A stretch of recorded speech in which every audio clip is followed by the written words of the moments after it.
etwas zu Älteren. Genau. Also ich bin jetzt in einer Generation, ich habe 2 Kinder, 4 und 2, 4 und 2. Ich habe so ein bisschen das Gefühl, also mein Jahrgang ist 85 und ich bin noch grad so mit dem Sackmesser aufgewachsen in einem Dorf, oder? Wo wir sind in den Wald gegangen und Schnetzen, Häuschen machen, keine Ahnung was, am Bach entlang und so in einer eigenen Verantwortung. Aber dann gleichwohl auch ein Nintendo gehabt, irgendwann. Ich glaube, es ist irgendwie so mit 10. Früher war das natürlich wie gesagt, die Eltern waren ein bisschen strenger gewesen. Es ist, irgendwo habe ich das Gefühl, ist zwischen mir und den Leuten, die jetzt Kind zur Schule ausgehen, irgendetwas passiert, was sich äußert in Desinteresse an dem, was das Kind schaut, macht, zeigt. Weil ich höre immer mehr Leute, die sagen, ich weiss gar nicht, was mein Kind im Internet macht, ich weiss nicht, wie das Internet funktioniert. Also meine Mutter weiss, wie es funktioniert. Das wird, oder? Also irgendwo ist da etwas passiert, das ich nicht nachvollziehen kann. Weil meine Kinder wachsen auch mit dem auf. Sie gehen raus, sie dürfen sich aber auch Sachen anschauen im Fernsehen. Also einfach wie ich es auch hatte. Ich gebe das natürlich jetzt wieder weiter. Und der Vorteil bei unserer Generation ist, dass wir wirklich mit dem gross geworden sind. Wir sind nicht Digital Natives, wir sind damit aufgewachsen am Schluss. Also irgendwie in den letzten Schuljahren hat man mal ein Nokia bekommen, oder? Das, wo man an die Wand werfen kann. Es gibt den Begriff Digital... Ich glaube, ist es eigentlich nicht Y-Generation, glaube ich sogar. Ja, wir sind Generation Y. Also genau. wir sind ja, ich bin 86er, wir sind ja gemäß der Definition, die ich letztes Mal nachgeschaut habe, immer noch Millennials. Genau, ja. An der oberen 5 bis 6 Jahre Grenze von den Millennials und Generation Y. Und es gibt noch Digital Adopters. Ich weiß aber nicht, ob das die Generation über uns ist. Oder ob das sogar wir sind, weil wir haben es nicht gehabt als klein und sind als Teenager trainiert. Ich bin nicht ganz sicher, was die Definitionslage ist. Bin ich auch nicht. Aber es ist aber bei jeder Generation ein bisschen so. Es kommt immer etwas Neues und es gibt immer, also weißt, wenn du so Hallmarks hast, so Milestones von für die Gesellschaft als ganzes, Weltgesellschaft als ganzes sehr wichtige technologische Fortschritt, wie das Internet, wo alles verändert hat, wenn wir miteinander umgehen, wenn wir uns treffen, wenn wir unsere Freizeit verbringen, wenn wir arbeiten. Ganze ist schon gut, alles klar. Ja, Raucherhusten. Ja, hört nicht auf zu rauchen, hört auf damit sofort. Macht's nicht. Ganze Unternehmen haben sich basieren auf dem Internet. Wenn das Internet weg wäre, wäre die Existenzgrundlage. Totale Flaute, oder? Es ist so. Und wir sind aufgewachsen ohne das Zeug bis, keine Ahnung, 9 oder 10. Jetzt bei mir war es etwa. Ja, kann ich so. Dann ist das Internet gekommen. Dann hast du noch... genau. Gang aus der Leitung, oder? Ich will telefonieren. Genau. Telefonieren. Die Eltern verrückt gemacht und horrende Telefonkosten verursacht. Und dann nachher sind Flatrates gekommen. Du hast halt das ganze technologische Ding bis zu einem Punkt, wo du hast können sagen, jetzt ist das Internet einfach so ein absolut, jetzt gehst du nicht mehr am Abend ins Internet. Das Internet ist den ganzen Tag, es ist die ganze Zeit irgendwo. Hat sich halt einfach schleichend irgendwo in unser Leben gebracht und die Generation jetzt, einfach die jüngeren Menschen als wir, die jetzt 15, 20 sind, die haben halt einfach von klein auf, haben die bereits irgendeinen Kontakt zu dem gehabt. Also, wo sie ganz klein sind, gerade erst auf die Welt gekommen, ist vielleicht das Internet auch gerade erst aufgekommen. Aber wie sie es gecheckt haben, ist es schon wichtig. Schon lange da gewesen, ja. Und genau. jetzt 8, 9, 10-Jährige, die wachsen mit Smartphones, iPads, Flatrate-Internet, wo ständig on ist, die wachsen schon mit dem auf. Es gibt gar nicht mehr anders. Ja.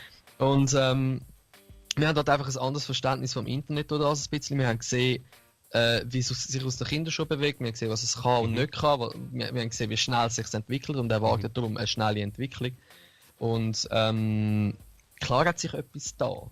Oder? Klar hat sich etwas da. Aber es ist halt auch so, dass der Mensch so ist, dass das, was man nicht kennt, ist ihm zuerst einmal suspekt. Ja. Darum kann ich auch die Gewaltgame-Diskussion von damals neu mit nachvollziehen, dass es Absolut. viele Leute gegeben hat, wenn dann eben die Medien Klicks oder damals Leser erweitern, weil sie das Ganze ein bisschen plakativ formulieren und sagen Killer Games, so mehr Leser bekommen. Und dann lesen sie, ja, der hat Counter-Strike gespielt und dann ist ein Screenshot von. Genau, jetzt sind wir... Hat das der Blick gemacht?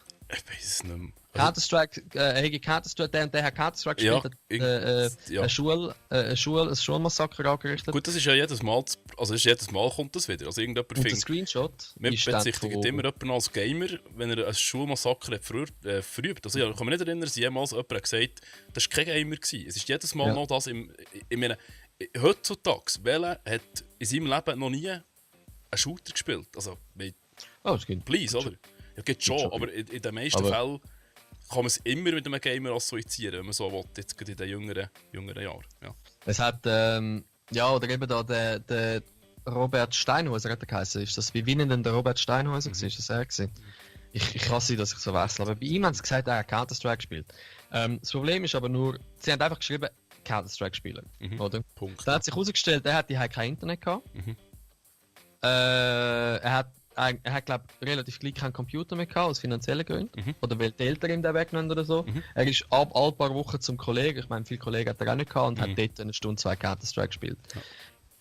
Also, da kannst du nicht von einem Counter-Strike-Spieler, von einem Avid-Player ausgehen. Und es ist halt einfach so gedreht worden, weil es sich verkauft. Und das ist halt einfach, ja. Es ist nicht gerade die sauberste Variante zum Leser bekommen. Aber es ist halt einfach so gemacht worden. Wir müssen mit dem arbeiten. Jüngstes Beispiel in diesem ganzen Geschichtli, und das ist ja lustig, dass die Leute das doch nochmal probiert haben, aber der Schuss ist völlig hinten raus. Also, in den USA? Nein, ich meine jetzt nicht die USA, ich meine jüngstes Beispiel Pro7 mit Fortnite. Ah ja. Der Bericht, es ist fantastisch, was das Internet dazu zu sagen hat. Wirklich, also in Grund und Boden gestampft haben sie dabei. Das Problem ist, in meiner Sicht, hätten sie PUBG genommen. Alright, wäre es besser davon gekommen. Ja, weil PUBG ist realistischer. Ja. Oder? Aber Fortnite ist so cartoonisch. Absolut. Das ist von allen einigermaßen relevanten BR-Games das Blödste, was du nehmen kannst. Und es zeigt einfach wieder, dass von ProSieben ist jetzt halt auch schon eine ältere Institution im deutschen Fernsehen, schon lange. Und du merkst einfach, dass Leute am Drücker sind und entscheiden, die wirklich einfach keine Ahnung haben und sie wollen keine Ahnung haben, das interessiert sie ja nicht. Das ist, ja, genau. So, sie wollen einfach, das ist jetzt, komm, mach das, es zieht. Oder? Es hat eben schon gezogen, aber in die falsche Richtung. Sie haben, glaube ich, ihre Lektion gelernt, glaube ich. Also. Du musst natürlich auch sehen, die Medien haben weniger bei Gewalttaten und ähnlichen Sachen oder bei neuen Games rausgekommen, sind direkt draufgeschossen. Aus einem sehr simplen Grund. Es sind jetzt fast 10 Jahre vergangen, seit die ganze Sache in Deutschland, also so im deutschsprachigen Raum, so ihre Höhepunkt von der Gewaltgame-Diskussion so ein bisschen gehabt hat. Für den Moment. Ich kann mir vorstellen, dass das, sobald VR in fast jedem Haushalt ist, wieder ein bisschen mehr kommt. Aber es hat dort den Höhepunkt gehabt. Und damals die 16-, 15-jährigen Gamer, 14 von mir aus, 15, die sich echauffiert haben daran, wie sie behandelt werden, 17 von mir aus, und Push-Sachen gemacht haben und gesagt haben, die Medien, oder? Haben in der Zwischenzeit, in diesen 2 Jahren, vielleicht haben sie eine Matur gemacht, haben irgendwie eine Journalismusschule besucht, oder auch nicht. Sind Journalisten geworden und arbeiten jetzt bei diesen Medien und schreiben die Artikel. Und die sind die, wo, wenn so etwas passiert, denken sie nicht zuerst, könnte man doch etwas über Games machen. Weil sie wollen das nicht. Und wenn jemand von der älteren Redaktions... Ich wollte es nicht immer so gegen die Älteren schiessen, ich wollte nicht, dass rüberkommt. Aber wenn jemand von der anderen Redaktionsmitglieder, der ein bisschen älter ist und das vielleicht sagt, sagen sie nein. Das ist mir schon so gesagt worden von Leuten, die ich kenne. Und allein schon durch das hat dann einen Snowball-Effekt, oder?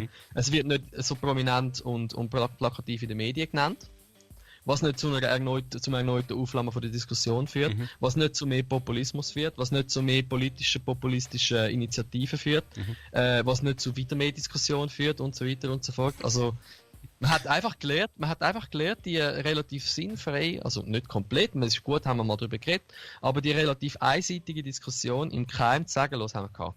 It's over. Ist jetzt Let it gut. pass, genau. Ja.